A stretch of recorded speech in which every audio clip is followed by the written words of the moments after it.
Então, o principal hormônio que vai determinar essa questão do nosso ciclo, vigília, sono, energia, disposição, é o cortisol. E esse cortisol, ele tem determinados picos ao longo do dia. E é importante que a gente consiga identificar quais são esses principais picos que acontecem do cortisol. Então, como é que deveria ser liberado o cortisol numa situação normal, numa situação ideal? De manhãzinha, quando a gente começa a receber os nossos primeiros raios de luz, isso é uma fresta mínima que entra pelo seu quarto. A gente sempre orienta que o quarto tem um blackout total, mas de qualquer maneira acaba sempre entrando uma pequena fresta de luz ao amanhecer, quando o sol começa a iluminar. E essa pequena fresta de luz, essa pequena modificação na claridade, já deve ser o suficiente para poder sinalizar para você, mesmo nos receptores de pele que a gente tem, não há necessidade que a gente fique com o nosso olho aberto para os nossos receptores, que faz com que o nível de cortisol comece a subir. Então, de manhãzinha, o principal pico do cortisol, ele se eleva ainda dentro do padrão normal, e aí daqui a pouco ele começa a cair um pouquinho e fica estável no meio da manhã. Em torno de 11 horas da manhã, ele tem um picozinho bem discreto, é esperado que a gente se mantenha até um pouquinho melhor, um pouquinho mais de energia. A gente almoça, normalmente após o almoço ele tem uma leve queda, uma queda bem discreta, que é aquele soninho que a maioria das pessoas tem. Volta a se estabilizar no período da tarde. Quando é lá pelas 4h30, 5 horas da tarde, mais ou menos, ele dá um novo pico, um pouquinho menor do que o da manhã. Então, nesse final de tarde, é esperado que a gente tenha um novo ganho de energia. E daí em diante ele começa a cair de tal forma que lá pelas 8 horas da noite, média, 8h30, ele já começa a cair, deixando a gente no estado mais de sonolência, sinalizando que é o momento da gente ir dormir. Não por acaso, nesse momento onde o cortisol começa a cair, é o momento onde começa a subir a nossa melatonina, que é o hormônio do sono.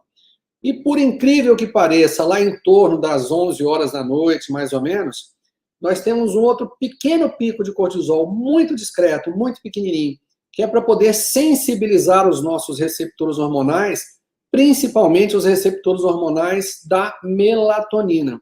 Mas não é suficiente para poder atrapalhar o nosso sono. Então, vocês vejam como essa questão do nosso ciclo vigília, sono, está intimamente relacionado não apenas à luz, mas principalmente a questão da ausência dela também, mas dos picos hormonais, que eles têm que estar bem sincronizados. Então, olha o que acontece ali. Vocês estão vendo nessa pequena curvinha que a gente está mostrando aqui, ó, que isso aqui mostra como é que funciona o cortisol ao longo das 24 horas. Se eu tomo, por exemplo, café aqui, nesses horários, onde o cortisol deveria estar caindo ali um pouquinho. Tanto aqui, ó, logo após o almoço, daquele soninho que dá, quanto naquele período ali, depois das 5 horas da tarde, 6 horas, e aí tanto naquele período da noite. Eu começo a inverter o meu ciclo circadiano de liberação de hormônios. E isso pode atrapalhar um pouquinho a situação. E dentro da determinação da cronobiologia, a gente pode observar muito bem, através desse slide aqui, que isso vai determinar uma série de funções dentro do nosso corpo, tá?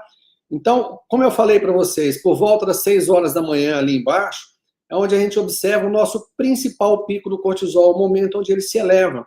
Ali por volta de 8 horas da manhã, a gente tem a nossa primeira, né, liberação, síntese de insulina, ela já começa a ser liberada.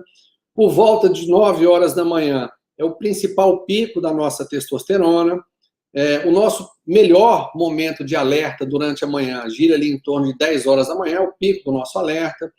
5 horas da tarde, mais ou menos, a questão da nossa melhor situação, tanto do sistema cardiovascular quanto do músculo esquelético, e em termos de força também que a gente tem.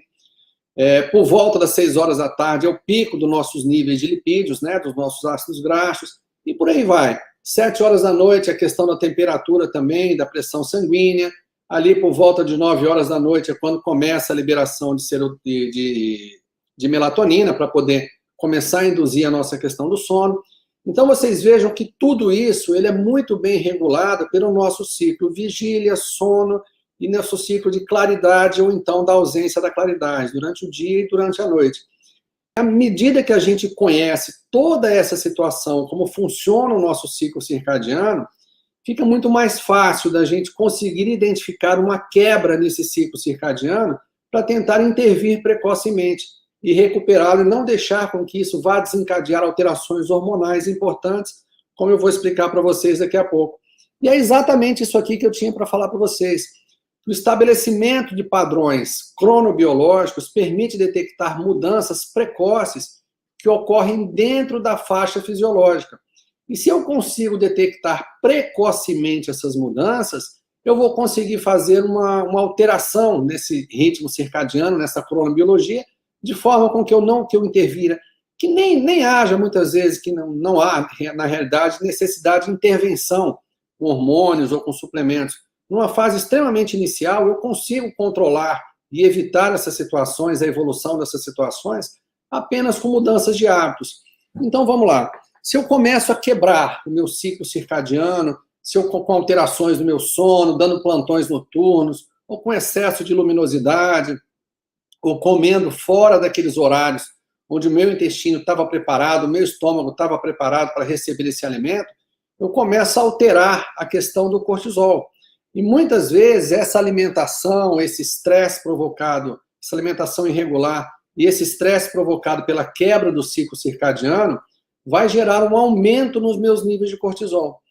Esse aumento nos meus níveis de cortisol pode suprimir a minha imunidade, fazendo com que me defenda mal não apenas das infecções virais, bacterianas, né, mas também das agressões dos poluentes que vêm do meio externo.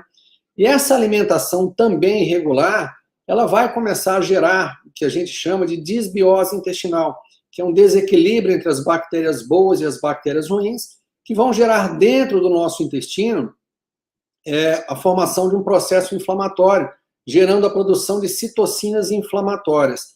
Então, veja bem, esse excesso de citocinas inflamatórias provocados pelo processo de disbiose, associado a um estímulo importante aqui, estressor no meu cérebro, vai fazer com que eu mande um recado, uma ordem para a minha adrenal, que ao invés dela produzir esse cortisol em forma de picos ao longo do dia, como aquilo que é esperado na nossa cronobiologia, no nosso ciclo circadiano, isso faz que um hiperestímulo das adrenais, e o meu nível de cortisol, ao invés de ele ser liberado em forma de picos, ele começa a subir e começa a se manter elevado o tempo inteiro. Isso vai gerar uma série de complicações. Entre essas complicações, existe uma tendência importante ao desenvolvimento de obesidade,